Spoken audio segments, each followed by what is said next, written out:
La guerra es el reino de la incertidumbre. 3/4 partes de lo que ocurre en ella son fruto del juicio de valor, más o menos acertado.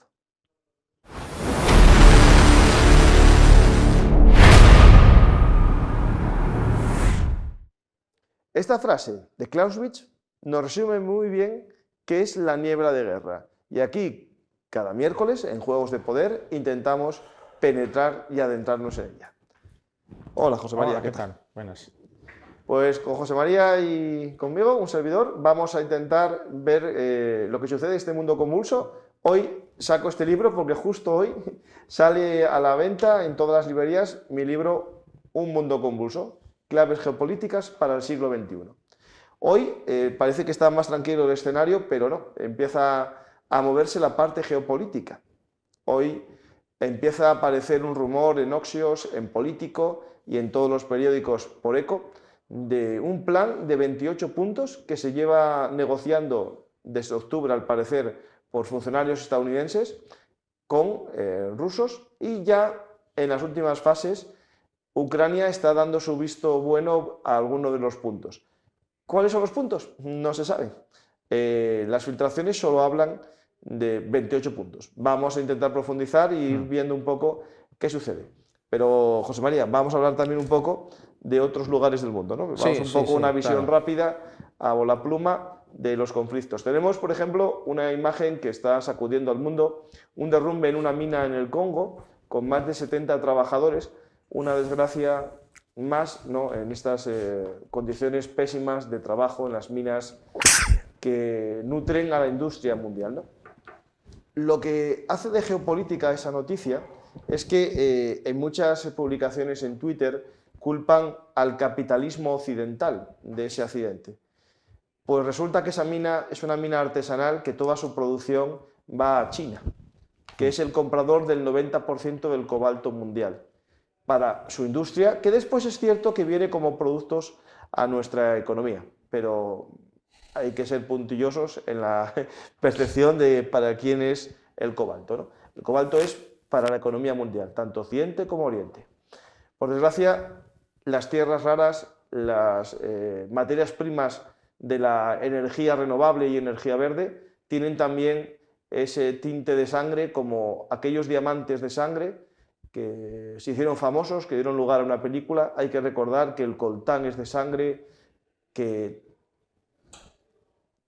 todos los materiales, si se explotan con pocas condiciones laborales a cambio de un bajo precio, que después nosotros nos recompensa a muchos comprar productos cada vez más baratos y sentirnos los reyes del mundo consumiendo muy barato, hay que pensar que la culpa no es en sí tampoco del capitalismo, es culpa de todos, del que lo compra barato, del que lo fabrica barato, sí, y el que lo vende barato. Y el que lo consume. Y el que lo consume más barato todavía, porque conseguí comprarme un teléfono móvil que antes costaba 500 por 20, ¿no? Eso. Y está todo eso orgulloso y satisfecho de su ganga, ¿verdad? Y en vez de comprarte una camisa cada mes, te compras 10 camisas al mes porque te cuestan en Temu 1 euro. Eso, sí. Pues vamos a intentar ir un poco más allá de lo fácil, ¿no?, que es siempre culpar a los mismos. Y ya intentamos, o intenté explicar muchas veces, que los conflictos tienen causas también internas de los países.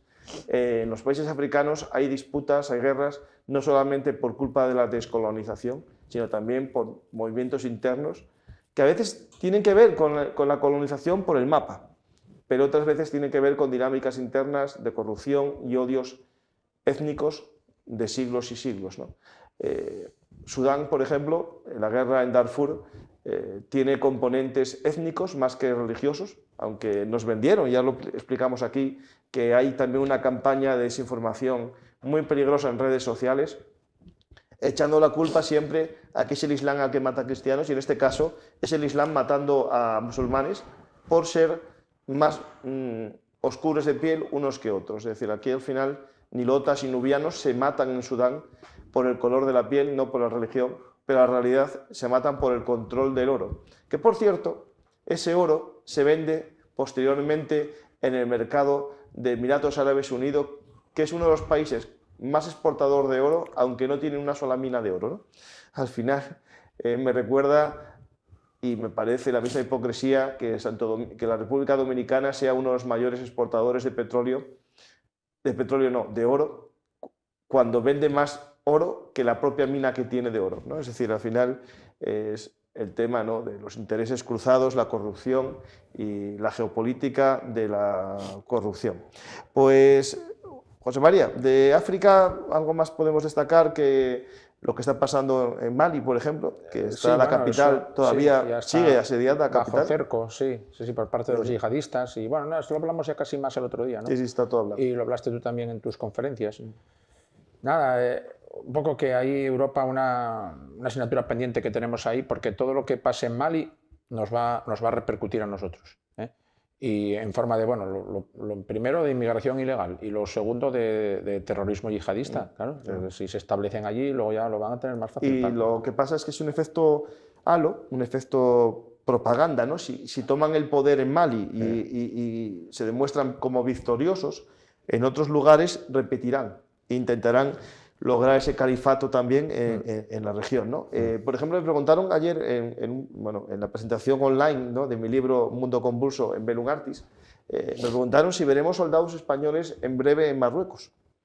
Claro, todo el mundo es verdad que se preocupa, ¿no? Y está bien preocuparnos porque si wish packing, como dicen algunos, Paco, no se dice bis, se dice wish. Bueno, yo digo bis porque en latín oficial del Vaticano se dice bis. Si bis pacem para verum, si quieres la paz, prepárate para la guerra. ¿Qué significa esto? Marruecos es un vecino, puede ser peligroso, hay gente que teme mucho a Marruecos, pero yo creo que Marruecos nos interesa que sea un lugar estable, porque si es inestable se va a ir la inestabilidad hacia nosotros. Y Marruecos es un bastión, podemos decir también, contra estos movimientos yihadistas radicales. ¿Qué pasará? Imaginar si cae Mali, si empieza a caer Mauritania, si empieza a caer Senegal.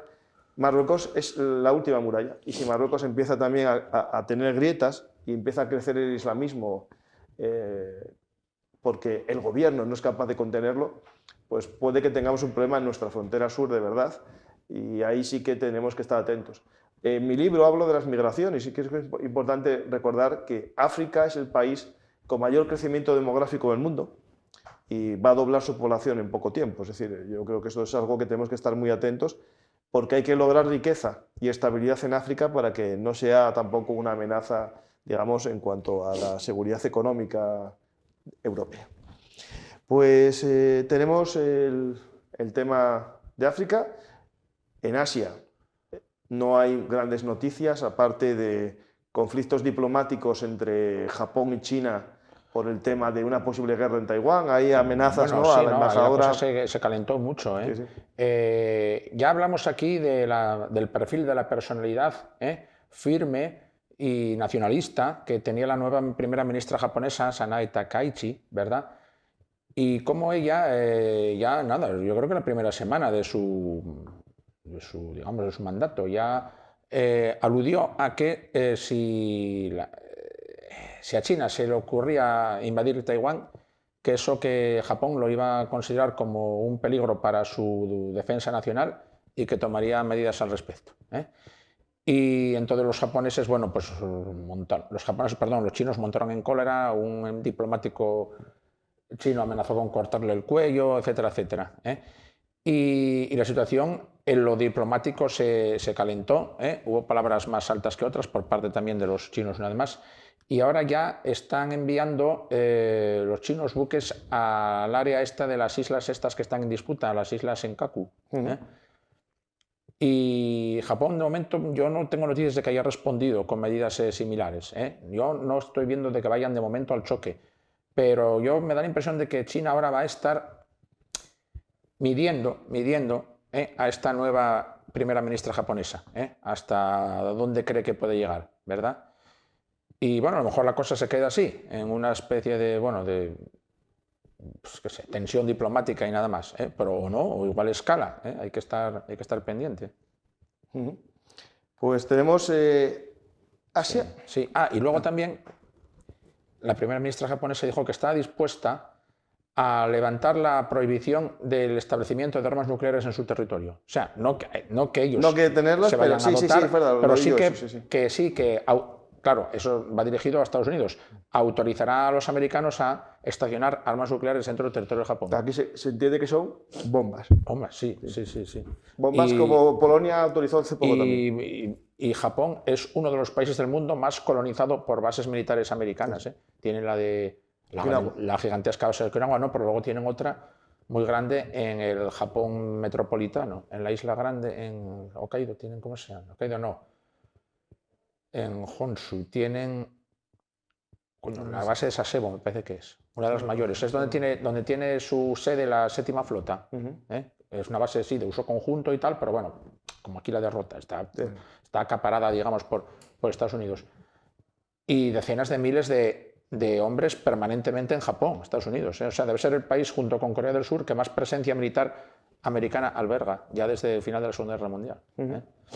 Sí. Pues tenemos Asia, vamos a saltar a América, que es la noticia, podemos decir que es un poco la operación, digamos, antinarcotráfico que declaró Estados Unidos ya de forma abierta. No es ya solamente un ataque a lanchas, que ya llevan muchos, ya se habla casi de 100 muertos entre sospechosos de narcotráfico, en lanchas de estas que iban cargadas de droga.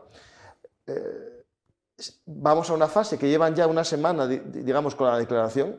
Hedges declaró ya hace una semana, creo que fue el viernes pasado, esta operación. No ha pasado nada. Eso no significa que no vaya a pasar nada. Es decir, ahora estamos ante la fase previa. El Gerald Ford ya está en zona más o menos de influencia del Southern Command. Es decir, ya está para actuar en el Caribe. ¿Qué va a pasar ahí? Pues no sabemos si va a haber operaciones, digamos, lo que se llaman operaciones cinéticas, es decir, ataque a infraestructuras del narcotráfico en tierra, pueden ser almacenes, pueden ser aeródromos, porque en la selva amazónica, tanto colombiana como venezolana, incluso brasileña, hay aeródromos que se sabe que se utilizan para el narco, y de hecho, el propio régimen venezolano cada poco saca redadas en estos aeródromos para demostrar que está luchando contra el narcotráfico. Puede ser eso, puede ser un ataque directo al régimen, atacando alguna posición militar, puede ser escalado, ¿no? Empezar primero atacando a narcotraficantes en tierra y ver cuál es la reacción del gobierno. Lo que sí es cierto es que hay una reacción y un cierto temor por parte de Maduro y su régimen, con discursos que en el fondo a veces parecen hechos de una forma demasiado, no sé, infantil. No sé. Sí. Es decir, teniendo en cuenta cómo es Trump, no creo que a Trump le haga pensar no atacar el hecho de que un presidente salga "I don't want guerra, I want peace", o "yo no quiero guerra, yo quiero war, no quiero war, yo quiero peace". Es decir, cosas así que no atemorizan a nadie. Puede ser que lo que está intentando hacer Maduro es abrir algún tipo de negociación en bambolinas, ¿no? Ahí atrás, oculto, para dejar el poder, que le aseguren el dinero que tiene fuera y marcharse a un retiro digno ante el miedo de un ataque, ¿no? Yo creo que Estados Unidos es lo que está buscando. No está buscando tampoco un ataque claro, porque si hay que entrar en tierra, siempre el coste no se sabe cuál es. No, nunca. Tenía razón Hitler con aquella vez que dijo, antes de invadir la Unión Soviética, que la guerra es como una habitación oscura, abres la puerta y no sabes lo que va a haber dentro. Pues y se cumplió, en su caso. Y se cumple en casi todas las guerras. Claro, por ejemplo, que se sabe cómo empiezan, pero no cómo terminan. En el caso de Hitler, sus generales, cuando hicieron esa visión, ¿no?, del plan, estaban un poco, digamos, venidos arriba. Sí, porque después de Francia. Claro, ocuparon Francia, estaban muy venidos arriba y aparte minusvaloraron al enemigo debido a la bueno, no derrota, pero a la victoria costosa en Finlandia y sobre todo a las purgas, ¿no? Pensaron que habían acabado con la oficialidad de valor por parte de Stalin y que no iba a tener grandes oficiales, ¿no? Al final hay más elementos que esos. Claro. Uno de ellos es el deseo de no ser invadido. Y ahí, claro, no sabes nunca hasta qué punto, ¿no?, un régimen o una democracia, una autocracia, va a luchar por su supervivencia, ¿no? Es decir, esto, si alguien hubiese preguntado a los franceses en 1808, cuando llegaron a Madrid y tenían abiertas las puertas de España para entrar en Portugal, si pensaron que iba a pasar lo que pasó. Es decir, cuando cogieron al último infante y lo mandaron para Francia, y al grito de que se nos lo llevan al último, ¿no? Que le llevan al infante, el pueblo de Madrid se rebeló y como un barril de pólvora, ¿no?, se fue transmitiendo la explosión por toda la península, ¿no? Lo digo porque nunca se sabe. Es decir, nunca se sabe cuándo un país se va a rendir, como hizo Francia en el 40, ¿no?, que se rindió y decidió no luchar. En 3 semanas prácticamente. Y nadie más luchó. Alguien ahora habla mucho de la resistencia francesa, pero realmente la mayor parte de los resistentes eran republicanos españoles que luchaban en el Partido Comunista y luchaban por ideario. Pero empezaron y esto lo quiero decir, y lo voy a decir ahora mismo, y que me castiguen, me insulten o me digan lo que quieran, empezaron a luchar contra Alemania cuando Alemania invadió la Unión Soviética. Sí, antes no. Previamente nadie luchaba contra ellos y de hecho hay pruebas de que intentaron hacer todo lo posible para evitar la victoria francesa contra Alemania. No. Es que los miembros del Partido Comunista francés y sindicalistas tenían orden de Moscú de sabotear el esfuerzo de guerra francés propio, y hubo detenidos y fusilados acusados de traición y sabotaje porque sabotearon los aviones, la cadena de producción de aviones de combate. Y municiones que ponían, no llenaban la pólvora. Sí. ¿Por qué? Porque ellos se consideraban internacionalistas y el enemigo, en aquel momento, el régimen de Hitler era amigo y aliado de la Unión Soviética. Que se repartieron juntos Polonia, que nadie lo olvide. Entonces, hay mucha gente que le está diciendo, no, eso no fue así. Lo que pasó es que Stalin fue en ayuda de Polonia para que no cayese entera en manos alemanas. Claro, sí. Por eso había estado 5 días antes. Hubo trabajadores y sindicalistas comunistas franceses detenidos y acusados de sabotaje al esfuerzo de guerra en 1940 y fusilados. Pero con esto, ya con los alemanes invadiendo Francia. Pues ahí no sabemos lo que va a pasar en Venezuela.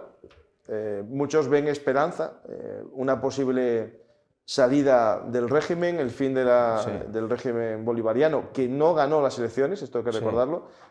Todos los observadores imparciales lo admiten. Aquellos que fueron allí como observadores expertos, 2 de ellos españoles, no lo admiten porque no eran imparciales, estaban contados. Uno de ellos, especialmente el que bailaba en los mítines de Maduro, ¿te acuerdas? ¿No? Sí. Pues tenemos...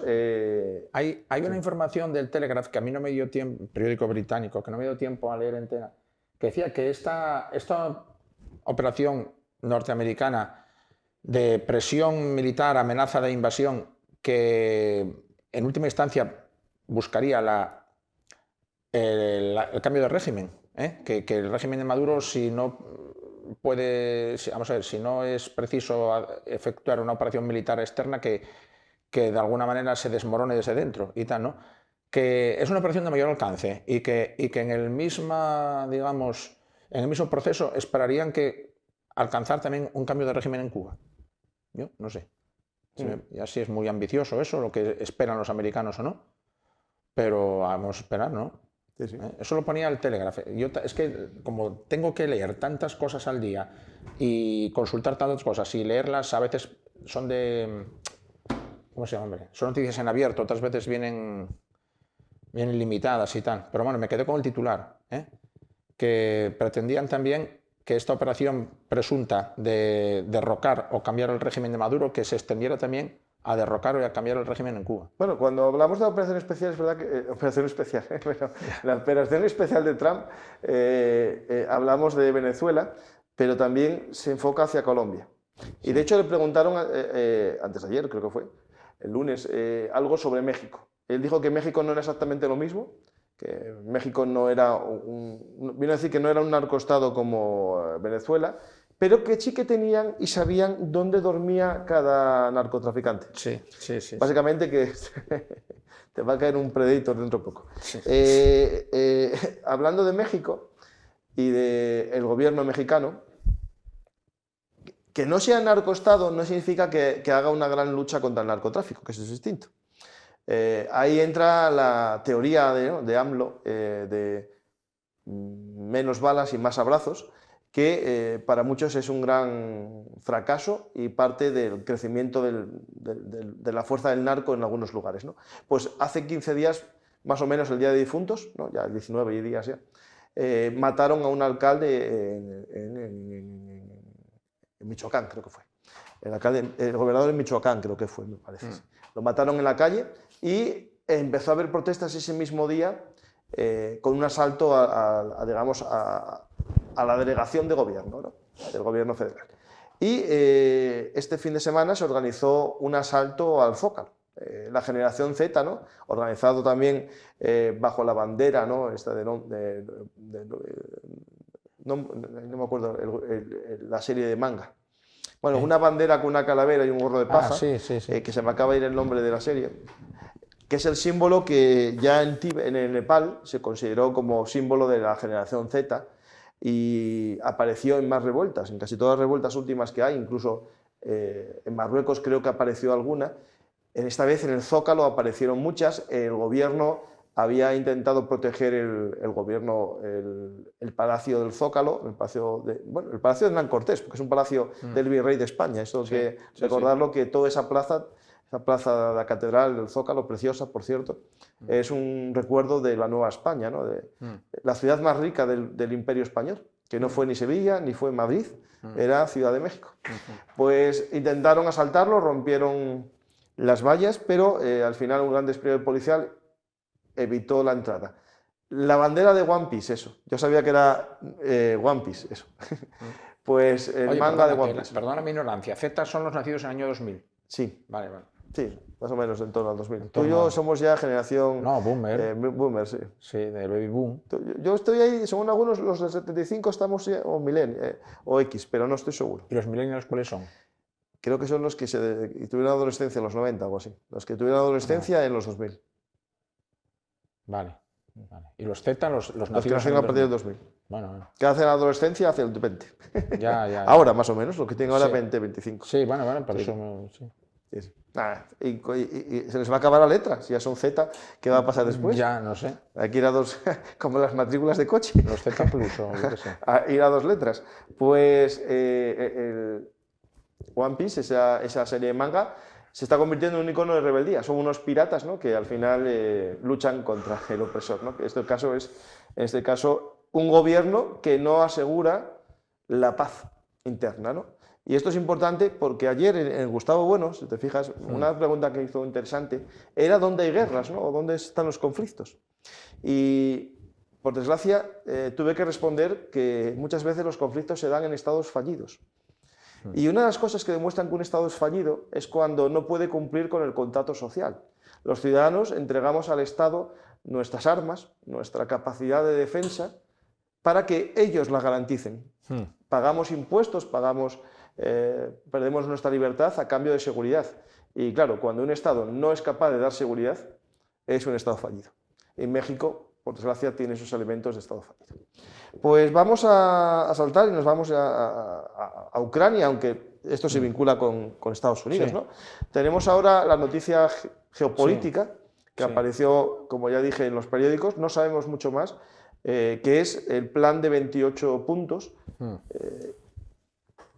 que nos recuerda a otro plan en Gaza, ¿no? También de varios puntos, en el que se quiere acabar con la guerra en Ucrania. Yo parto de una premisa, sea cual sea el plan, tiene que ser justo y bien recibido por el país invadido. Si el país invadido lo acepta, me parece un buen plan. Claro. Si es un forzar a ese país para que firme en beneficio del invasor, a mí personalmente me parece un mal plan. Sí. El problema que tenemos aquí es doble, ¿no? Hay un adagio que dice, siempre vale cualquier paz con tal de que sea paz, aunque sea mala. Yo no estoy de acuerdo. No, porque si la paz es que gane el asesino, Claro. no. Entonces, como de todo, ¿no? Para que haya paz, la víctima que se calle y que se deje pegar, sí. ¿no? Es que ese es el tema, ¿no? Sí, sí. Ah, oye, ¿quieres que comentemos un poquito antes de meternos ya con lo Ucrania, la visita de Zelensky aquí, verdad? Bueno, tiene que ver con esto. Pero espera, Bueno, espera, que sí, esto sí, tiene que ver sí. más Vale. porque al parecer este plan se lleva negociando desde octubre, de finales de octubre, en Estados Unidos por varios representantes rusos y gente del gobierno de Marco Rubio. Al parecer, ya en los primeros días de noviembre, asesores del gobierno ucraniano entraron a intervenir y ahora estamos en una fase cercana a que estemos cerca de que se pueda hablar de estos puntos.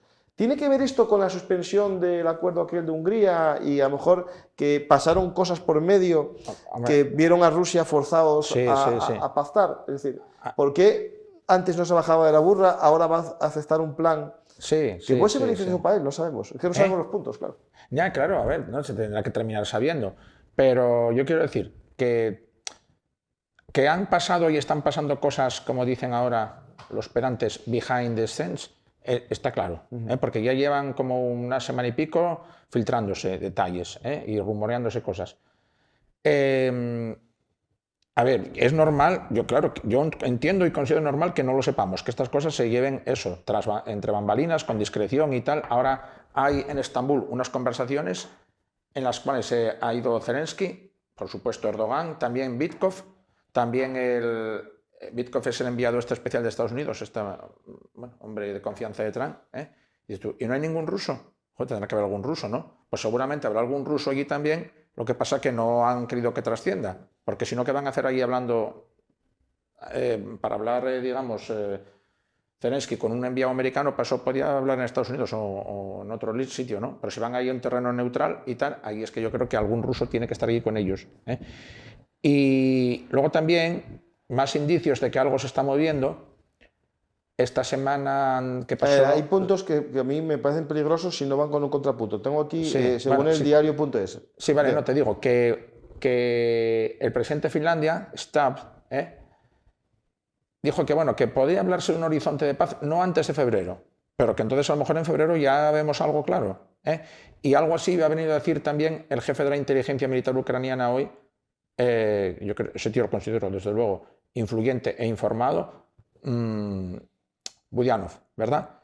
Entonces, bueno, que están cociendo algo, sin duda. Que luego esto otras veces ya ocurrió y no llevó a nada, pues quién sabe. A ver, el plan este, según el Financial Times, sí, es muy prorruso. Lo llaman la capitulación de Ucrania. Claro, para que Trump quiere acabar esto. Entonces va a forzar la máquina para que Rusia lo acepte. Claro, esto es para que Rusia lo acepte, va a darle cosas a Rusia. Entonces aquí va lo que se dice que puede ser, esto es un borrador filtrado, quién sabe lo que hay. Según este borrador, según el Financial Times, el borrador del plan exige a Ucrania ceder la región oriental de Donbass, incluido el territorio actualmente bajo control de Kiev, y reducir a la mitad el tamaño de sus fuerzas armadas. Bueno, pero esto también hay que tener en cuenta que las fuerzas armadas están en guerra. Sí. Nunca son así en paz. Ya. Ni Rusia las va a tener así en paz. Espera, esa parte que has leído dice entregar a Rusia ¿qué oriental? El Donbass. ¿Pero el Donbass entero o una parte del Donbass? No, el Donbass. El Donbass es Donetsk y Lugansk. Pero tú habías leído la mitad oriental del Donbass, ¿o qué? A ver.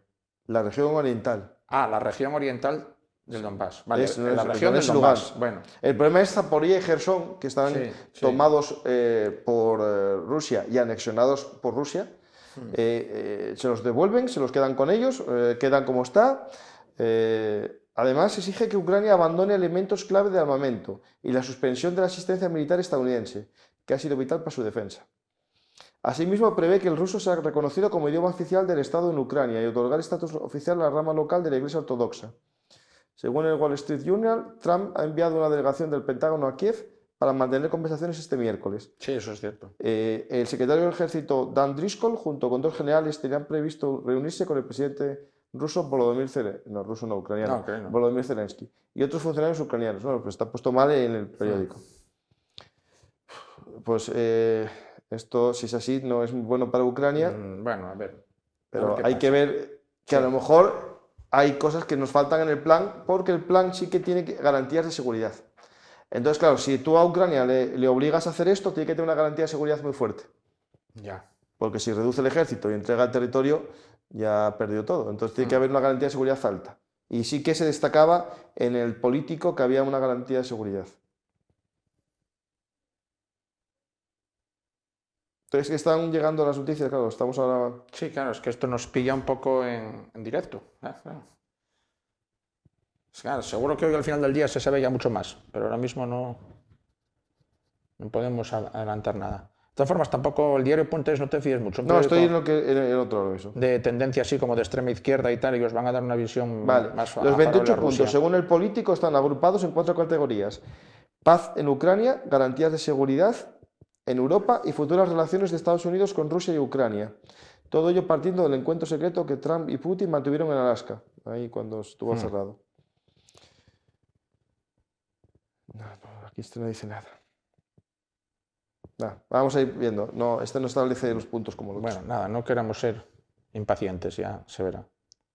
Pues tenemos estos puntos y tenemos también otras noticias de tipo político, ¿no? Por ejemplo, la presencia de Zelensky en España, aquí, con el apoyo del gobierno español a Ucrania, dándole 1.000 millones para... Sí, bueno, a ver, esos 1.000 millones no los da ahora, ya se comprometió a darlos cuando hace varios meses ya. Lo que pasa es que ahora ya vamos a decir que se verifica esa concesión, ¿no? Y bueno, bien, hay un desglose, parte es en ayuda, digamos, humanitaria, otra parte es en ayuda militar directa, otra parte es en créditos para la compra de armamento en Estados Unidos, el llamado programa PUR, por el cual los países europeos y de la OTAN nos comprometemos a financiar para Ucrania. Son 817 millones. Compras de material en Estados Unidos, sí. ¿Tienes ahí los datos? Hay un paquete de apoyo militar valorado en 615 millones de euros, que incluye el envío de nuevo equipamiento defensivo por el valor aproximado de 300 millones y que se enmarca en el acuerdo bilateral de seguridad entre España y Ucrania. La transferencia de 100 millones de euros al programa PUR, que es lo que tú dices, pero hay 300 millones que es aparte.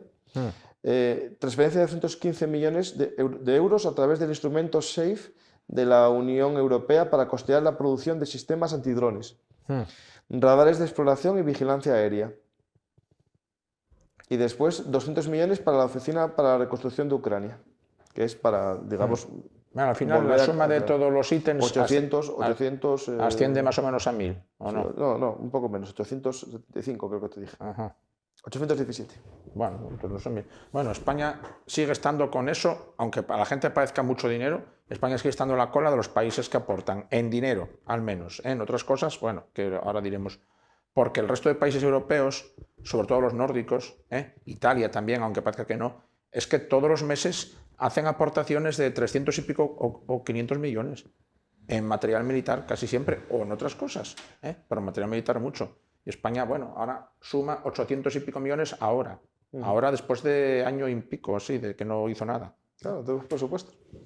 Ya, pero no sé. Y hay una cosa en la que España sí colabora y aporta, pero bueno, también lo hacen otros. Pero bueno, España en eso se destaca bastante, que es en la acogida de refugiados y en el entrenamiento de reclutas ucranianos aquí por parte de nuestras Fuerzas Armadas. Bueno, en Francia también entrenan. Sí, pero bueno, no, aquí sí, aquí entrenan bastante, más que en otros países.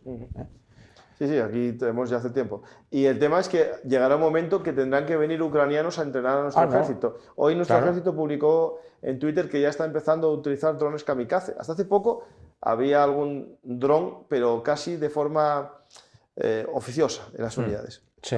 Drones grandes de observación artillera siempre hubo. Estamos hablando de los FPV de estos tácticos, ¿no? que van a ser o son ya en Ucrania como una granada para el ejército, es decir, no son artillería, son armas de combate personal. O sea, los drones ya son parte de un pelotón de combate ordinario.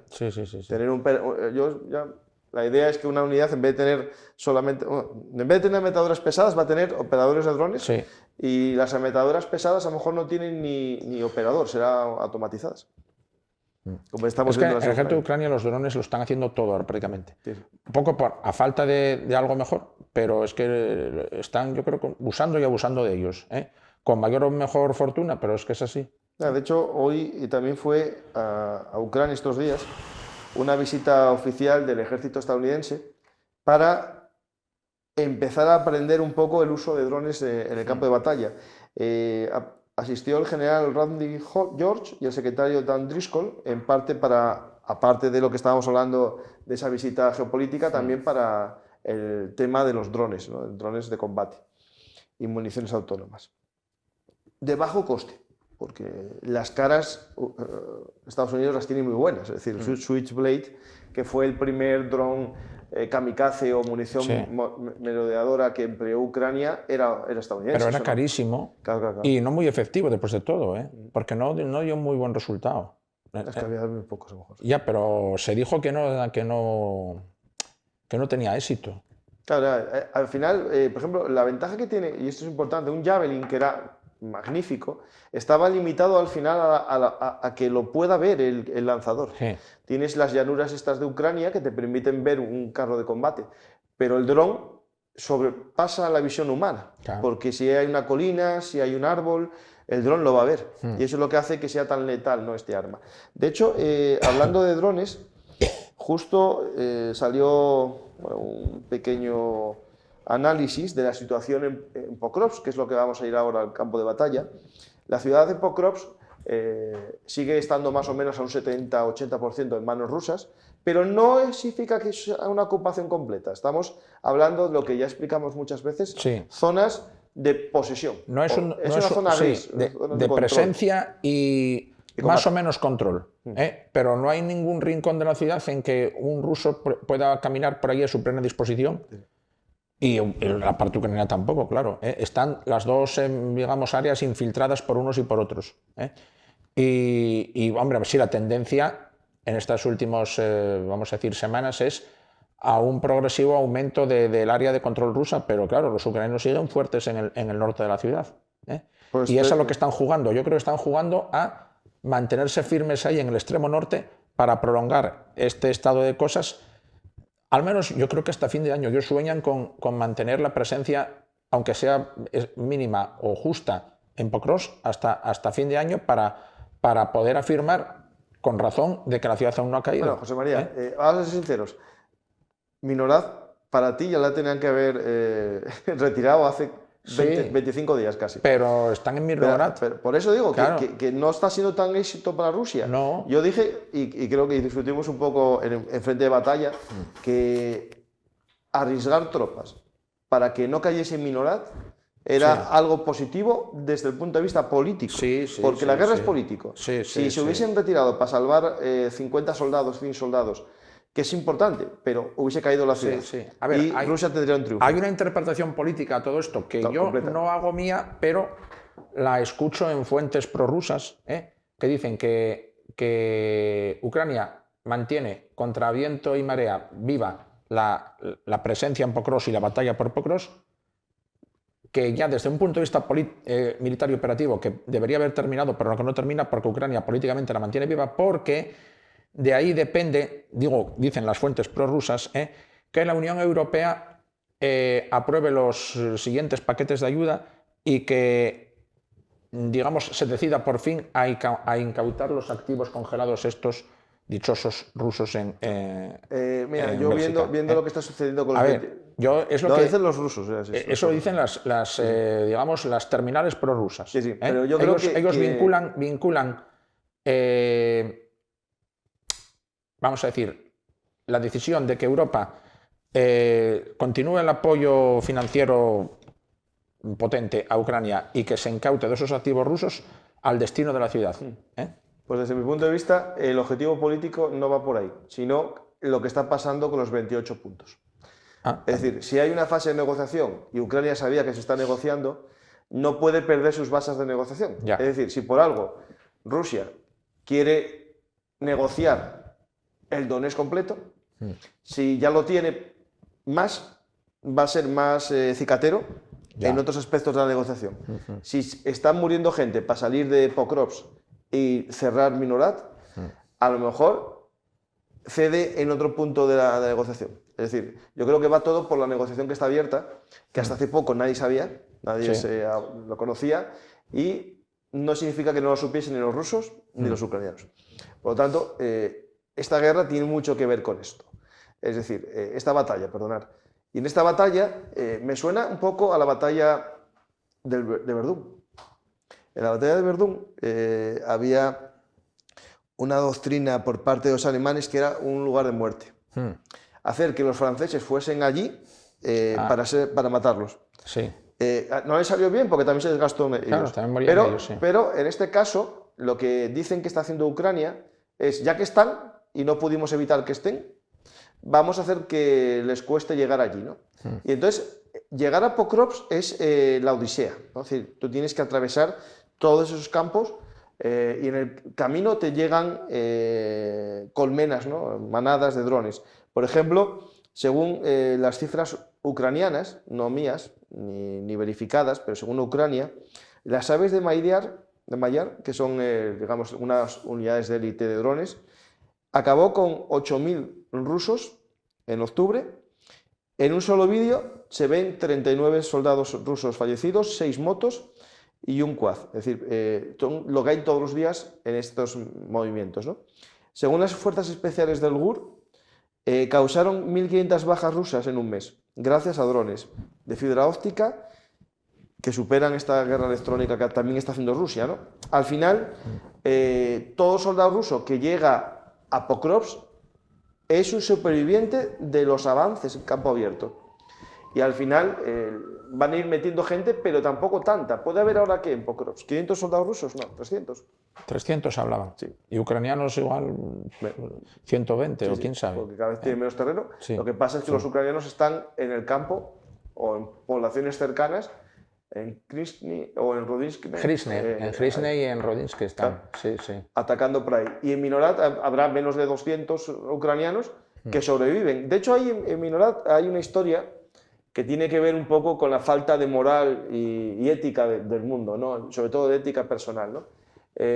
Sabéis que hay, yo no lo sabía, me lo contó José María hoy, que una página que seguimos, porque hace buenos mapas y tal. ISV. No, esa no. No. Polymarket. Polymarket. No, pero Polymarket hay una casa de apuestas. Eso, pero no, hace buenas publicaciones. Sí, bueno, pero los mapas no son del Polymarket. No, pero Polymarket recopila mucho. Yo pensé que era algo de economía y tal, nunca había entrado en su... Es una página web de apuestas. Sí.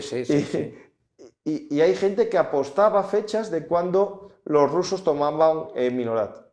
X puntos en Minograd, una intersección de calles dentro de Minograd. Ese era el referente. El referente que se consideraba clave para considerar más o menos tomado Mirnograd. Y habría, imaginar, 15 contra 1, 20 contra 1, y alguien dijo, esta es la mía, espera. Y al parecer entraron en el sistema informático del ISW, que era la referencia para ver si se ganaba la apuesta. Para verificar en su mapa, en el mapa online del ISV, si los rusos habían llegado a tal punto geolocalizado, a esa intersección de calles. Y entonces, justo antes de cumplirse el plazo de la apuesta, el mapa del ISV... Fue hackeado. Hackeado. Presuntamente hackeado, pues marcaba que sí, que los rusos habían alcanzado ese lugar. Y entonces... Bueno, hackeado o movido. Por alguien interno, pues. Bueno, ya, es que claro que eso nunca lo vamos a saber. Pero... Bueno, pues hicieron como una línea recta roja que llegó hasta ahí. Entonces, el dinero cambió de manos, unos cobraron, otros perdieron o lo que sea, pero luego a los pocos minutos el mapa volvió a su sitio. Entonces, ¿ahí qué pasó? Porque en teoría el ISW dice que tuvieron un acceso no autorizado. Efectivamente, y luego los de ISV replicaron, porque claro, hubo un aluvión ahí de protestas, de críticas, de qué ha pasado. Y entonces ellos tuvieron que seguir al paso. El ISV está por ahí, que la gente que lo mire por Twitter. Pero lo triste es al eso, paso, ¿qué apuestas hay? Admitiendo que había habido un acceso no autorizado a su página y que alguien les había movido el mapa. Pero es que hay gente apostando eso, y hay gente apostando que si antes de tal día, a tal hora, los rusos llegan al mercado central de Pokrovsk y cosas así.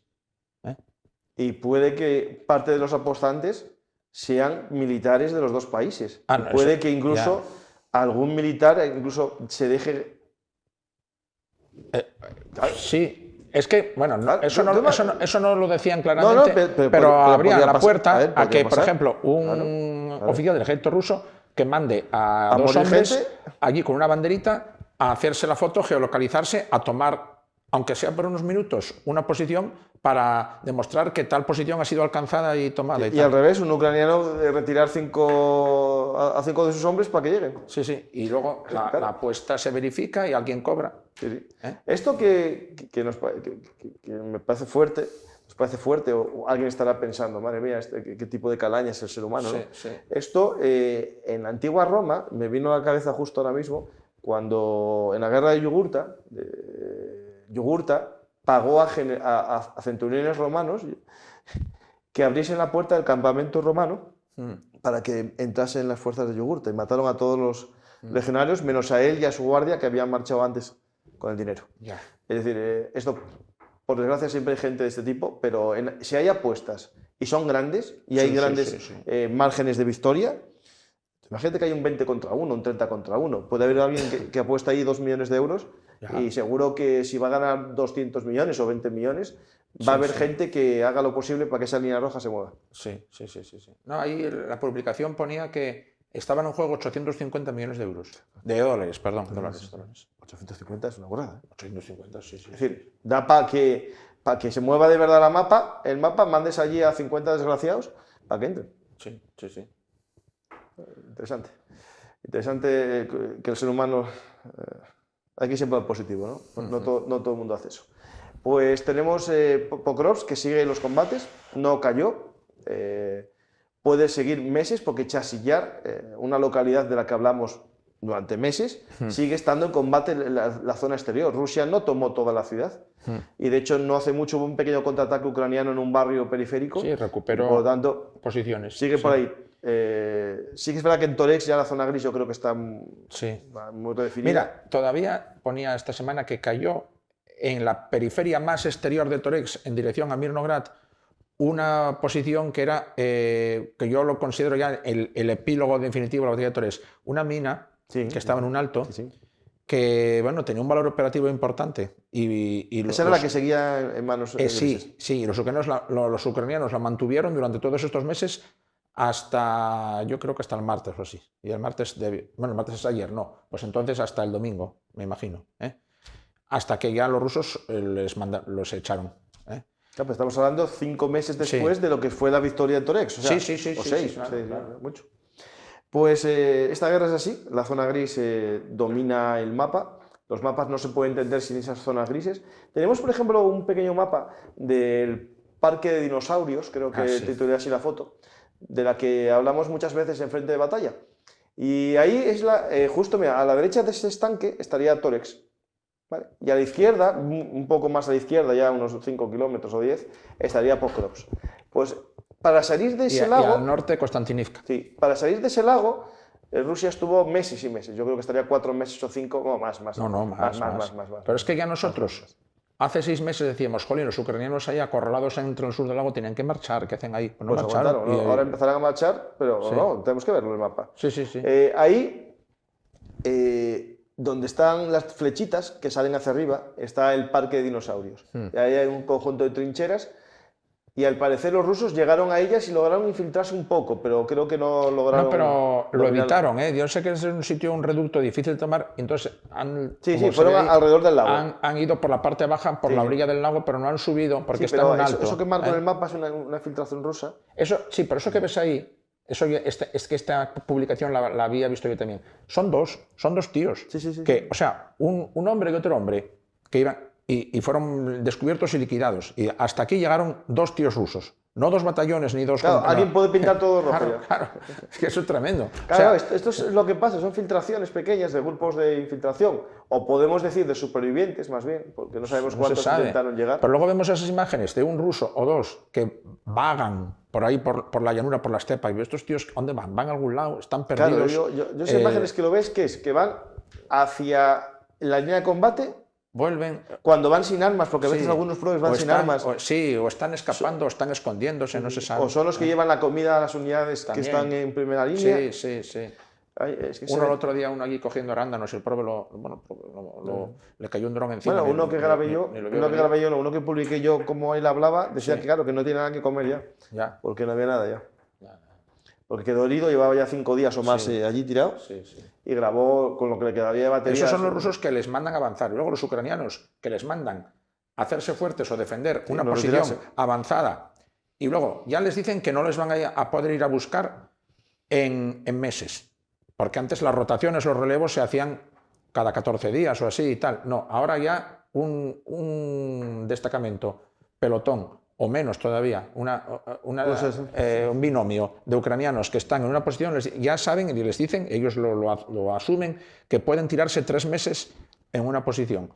Y solamente les van a tener contacto con el mundo exterior, con la retaguardia, por la radio que tengan y por drones que, bueno, cada X días, horas, les van a enviar comida, agua, munición y lo que haga falta, ¿eh? Pero van a permanecer aquí 3 meses y luego a ver si les pueden relevar, que hubo casos, el caso más extremo fue aquellos 2 hombres que se pasaron 165 días en una posición sin relevo, ¿eh? Y estaban en contacto con ellos y les animaban, les decían por favor aguantar, que no podemos traeros y tal, hasta que al final lograron, después de muchos intentos, sacarlos con vida, ¿eh? Pero es que aquí el problema y las muertes, sobre todo de los soldados, ocurren en esos relevos, en esos, digamos, idas y venidas hacia la retaguardia, ¿eh? Porque es cuando, claro, cuando quedan al descubierto, ¿eh? Pero todo ese periodo de meses, ni se cambian de ropa, ni se asean, ni nada, es una cosa espantosa, ¿eh? Pero bueno, en fin, son cosas que estamos viendo en esta guerra que no habíamos visto en ninguna otra antes, ¿eh? Porque, por ejemplo, la Primera Guerra Mundial y la Segunda tuvieron grandes penalidades, pero como tú decías, en Verdún había unas líneas establecidas y había relevos en las trincheras a las posiciones cada 12 días o así, me parece que era en Verdún. Sí. Y en aquel intervalo los soldados... Era el camino de la vida. Eso, sí, pero aquel camino, bueno, podía sufrir algún bombardeo ocasional. Claro, pero es que el tema es que la artillería nunca es tan precisa como un dron. Y aparte el dron va en silencio, va por ti. Sí. La artillería, bueno, oyes una y ya te vas a esconder, te dispersas, es más fácil un poco. El dron va a por una persona en concreto, es decir, sí, claro, es que ya van a por el que va solo vagando por ahí, claro, que antes nadie perdería tiempo en él. Sí. Yo me imagino un avión de estos, un Stuka, viendo a un soldado ruso perdido por la estepa, ir a por él, porque no, yo creo que no le iba a dar. O sea, sí. Pero no, aquí ya van a por... A ver, esto hace año y pico veíamos que de vez en cuando, coño, mira, este soldado le tocó un dron para él, pero no, es que ahora ya hay más de 3 o 4 drones por individuo, por persona. Sí. O sea, ya ahora en el frente ya hay millones de drones funcionando, que el año pasado, hace 2 años no era así. ¿Eh? Pues tenemos, al final el frente de batalla sigue parecido, en Sibers hay ciertos avances rusos en la periferia sur, hay infiltraciones, sí. Que hay que ver cómo y luego en Kupiansk está ocurriendo algo muy interesante, que ahí los ucranianos están así como en silencio, pero están logrando invertir la situación. Sí. ¿Eh? Bueno, es que en Kupiansk dice que hay solo 60 rusos. 70, no sé. Sí, bueno, 60, 70, aunque me da igual. Vale, sí, me parecen demasiado pocos. Una ciudad que es de 50.000 habitantes. Ahora habitantes. Desde que han logrado los ucranianos tomar una isla ahí en medio del río, que era una isla que, bueno, su control les permitía a los rusos meter y sacar logística de la ciudad, de la parte que ocupan como la mitad. El tema es que Kupiansk, ahí no puse el mapa esta vez. Bueno, imaginar que es una ciudad, pero la penetración rusa es como un brazo. Claro. Es muy fácil de cortar el acceso de suministros, pero en el interior de la ciudad yo ya vi imágenes de soldados ucranianos tirando minas, de estas, digamos, una mina anticarro, la usan como explosivo para demoler el edificio. ¿Por qué? Porque los rusos se esconden en los sótanos. Están, digamos, ¿hay rusos? Sí, pero están en un sótano sobreviviendo. Sí. Y esperando que nadie les vea e intentar pasar el tiempo. Cuando un ucraniano percibe que hay una operación, hacen una cosa que es, entran, chocan, o sea, machacan y marchan. Claro. Hacen como raid, no se quedan para, ahora el edificio es mío. No, eso de entrar ahí y hacer ¿cómo es el combate este de CQB y intentar echar la puerta abajo contra las eso lo vemos en Torres, como lanzan dentro de las minas por la rendija de ventilación del sótano. Se acercan al edificio, lo vuelan como pueden y a correr. Sí. O vemos, por ejemplo, como vimos en Minorat, entrar en cualquier localidad. Bueno, ¿cómo se llama que está al norte de Minorat? ¿Dónde? Rodinsky. Rodinsky, entrar en un carro de combate, disparar al edificio y marchar. Sí, sí, sí. Es básicamente la forma. Después, en cuanto a la guerra en la retaguardia, ¿no? La guerra estratégica, Ucrania continúa atacando refinerías toda la semana, ataca también puntos de extracción de petróleo, que para mí me parece más importante todavía que las refinerías. No, la terminal de exportación. Sí. Exportación. ¿Qué dice? Extracción. Ah, no, de extracción fronteriza, o sea, de meterlo en los barcos. La de Novorossiysk, eso fue tremendo. Sí, esa fue buena, Sí, y también sí, la de Tursa.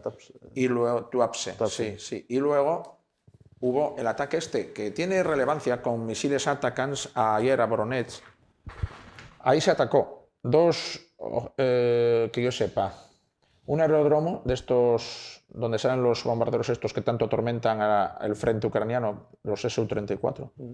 Los que lanzan las FAB. Sí, esos. Y uno de los mayores campos de entrenamiento del ejército ruso, donde dicen que se concentró el ejército ruso antes de la invasión de 2022. Y el ataque fue hecho, por lo visto, con misiles Atacams, de fabricación americana. Y entonces eso quiere decir que Estados Unidos tuvo que estar al tanto y autorizar esa operación. Estados Unidos había autorizado una franja, que me acuerdo, alrededor de la frontera, sí. Pero era Kursk y... Bueno, Voronezh está metido ya bastante hacia dentro de Rusia. Es que yo no sé que ver lo que... Entra dentro del alcance de los Atacams, que tampoco era enorme, eran 300 kilómetros o así. Sí. A lo mejor acercaron el camión y dispararon. Bueno.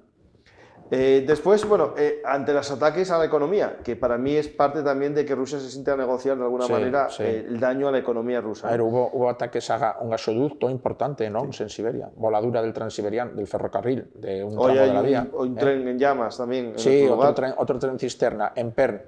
Que cuando tú te paras a pensar, dices tú, Perm, Omsk, estos lugares por donde pasaba Miguel Strogoff y tal, en sus aventuras, eso está en lo más profundo de Siberia. Y digo, oye, pero ¿llegan los ucranianos hasta allí? Bueno, de alguna forma llegan. Tienen equipos de saboteadores que se meten hasta allí de lejos.